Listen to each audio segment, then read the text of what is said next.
कमाल कर दिया अमित शाह की दिल्ली पुलिस ने। सिर्फ इसलिए कि कांग्रेस मशाल यात्रा निकाल रही थी लाल किले पर, तो लाल किले में अंधेरा कर दिया। और यही नहीं दोस्तों, धारा 144 लगा दी गई, कांग्रेस के कार्यकर्ताओं नेताओं को गिरफ्तार किया गया। सबसे पहले मैं आपको दिखलाऊंगा कि किस तरह से उस मंजर को कांग्रेस की नेता अलका लांबा बयां कर रही हैं। इसके अलावा गिरफ्तारियों की तस्वीर भी मैं दिखलाने वाला हूं, मगर जो एक अरसे से नहीं हुआ, लाल किले में अंधेरा। धारा 144 तो चलिए मान लिया, मगर लाल किले में आपने अंधेरा कर दिया सिर्फ इसलिए क्योंकि कांग्रेस जो है वो मशाल यात्रा निकाल रही थी। पूरे इस मंजर को देखिए जो अलका लांबा, कांग्रेस के नेता अलका लांबा ने अपने ट्विटर हैंडल पर डाला।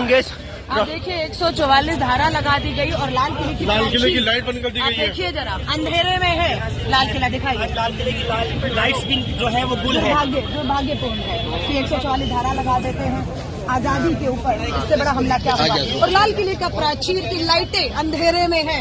स्वतंत्रता का, आजादी का वो तिरंगा जो लहराया था वो नहीं देख पा रहे हैं आप, क्योंकि सत्ता नहीं चाहती कि तिरंगा और आजादी का ये गुणगान हम लोग यहाँ वापस करें। और बात यानी रुकी दोस्तों, उसके तुरंत बाद अलका लांबा को गिरफ्तार भी कर लिया जाता है। देखिए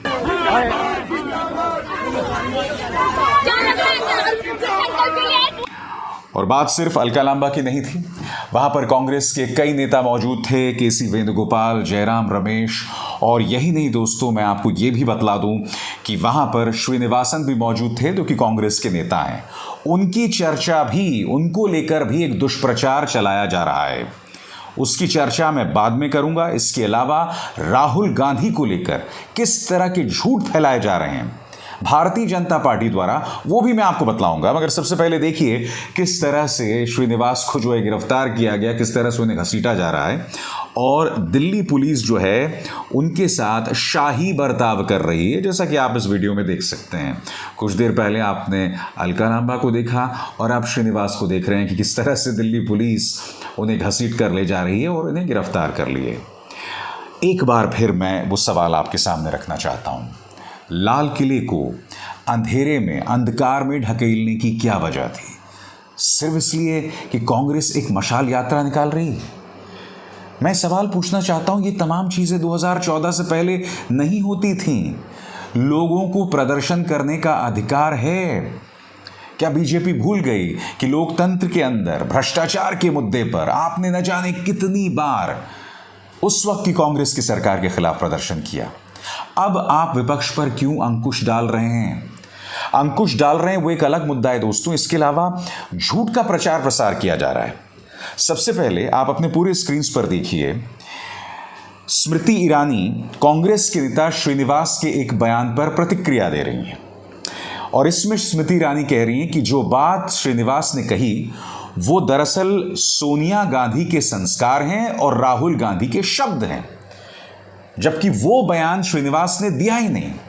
जैसा कि आप देख सकते हैं अपने पूरी स्क्रीन में, अमित मालवीय ने कांग्रेस के नेता श्रीनिवास के बारे में एक दुष्प्रचार चलाया कि वो स्मृति ईरानी के बारे में अपशब्द बोल रहे हैं। दोस्तों, उन्होंने स्मृति ईरानी के बारे में अपशब्द नहीं कहा, उन्होंने महंगाई के बारे में उन शब्दों का इस्तेमाल किया। उन्होंने महंगाई के बारे में डायन शब्दों का इस्तेमाल किया। हाँ, उन्होंने स्मृति ईरानी के बारे में मजबूर जरूर कहा कि अब स्मृति ईरानी महंगाई पर नहीं बोलती हैं। मैं चाहूंगा दोस्तों कि आप श्रीनिवास का वो पूरा बयान सुने, क्योंकि उनके इस बयान को लेकर इसे आधा अधूरा काट छांट कर वायरल किया जा रहा है। सबसे शॉकिंग बात यह है कि स्मृति ईरानी उस पर प्रतिक्रिया देती हैं, उस आधे अधूरे बयान पर। मैं चाहूंगा कि आप श्रीनिवास का बयान सुने और खुद इस निष्कर्ष पर पहुंचें कि क्या वो स्मृति ईरानी का अपमान कर रहे हैं या वो महंगाई को डायन बता रहे हैं। सुनिए।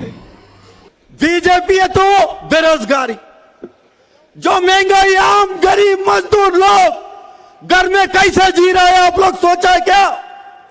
कभी नहीं सोचा है इन लोग ने।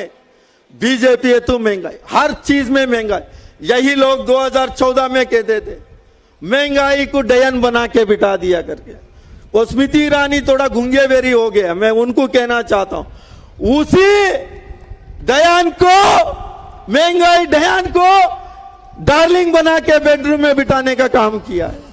हाथ कंगन को आरसी क्या? साफ तौर पर दोस्तों पता चल रहा है, मगर बड़ा प्रश्न ये, स्मृति ईरानी क्या थोड़ी सी भी छानबीन नहीं कर सकते थे?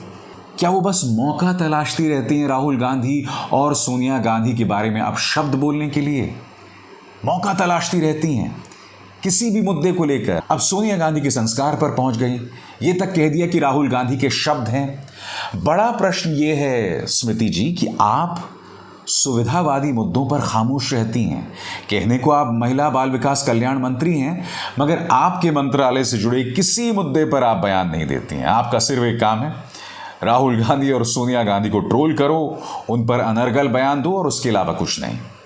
सुप्रिया श्रीनेत ने इस पर करारा हमला बोला है, मैं चाहूंगा आप सुनिए। स्मृति ईरानी जी से मेरे कुछ सवाल हैं और वो सवाल लाजमी है। एक महिला मंत्री है, महिला बाल विकास मंत्रालय की मंत्री है, मजबूत नेता है भारतीय जनता पार्टी की। आप विक्टिम कार्ड क्यों खेलती हैं? You are not a victim, आप किसी तरह से विक्टिम नहीं है।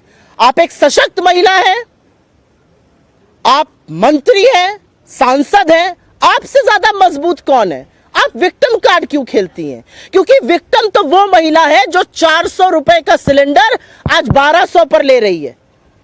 विक्टिम वो महिला है जो आटे पर जीएसटी दे रही है। विक्टिम वो महिला है जो सरसों का तेल 90 पर था आज 200 पर खरीद रही है। विक्टिम वो लोग हैं। आप महिला और बाल विकास मंत्रालय की मंत्री है ना स्मृति जी, मेरा आपसे एक सवाल है। आप लखीमपुर के चीरहरण पर चुप रहती हैं, आप शाहजहांपुर के यौन शोषण पर चुप रहती हैं, आप हाथरस में एक गुड़िया को रात को जला दिया जाता है मिट्टी का तेल डालकर, आप चुप रहती हैं। लेकिन आपके बगल में बैठा हुआ भारतीय जनता पार्टी का सांसद एक महिला सांसद को, एक महिला विधायक को वैशाली की नगर वधू वेश्या बुलाता है और आप चुप रहती हैं। कब माफी मांगिएगा आप इस देश से? आज कहने का वक्त है, खड़ी होइए और माफी मांगिए इस देश से। महिला बाल विकास मंत्रालय की मंत्री हैं आप, ये आपकी नैतिकता है? आपके बगल में बैठा हुआ सांसद, भाजपा का सांसद, एक महिला सांसद और एक महिला विधायक को वैश्या कहता है और आपके मुंह से एक शब्द नहीं फूटता है।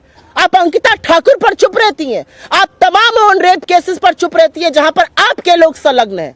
लेकिन मैं आपसे सवाल पूछती हूं, संसद में बैठकर संसद की गरिमा को भंग करके, मर्यादा को तार तार करके आपका एक सहयोगी एक महिला सांसद को और एक महिला विधायक के लिए शब्द का प्रयोग करता है जिसको सुनने से पहले इस देश की हर महिला लज्जित होती है।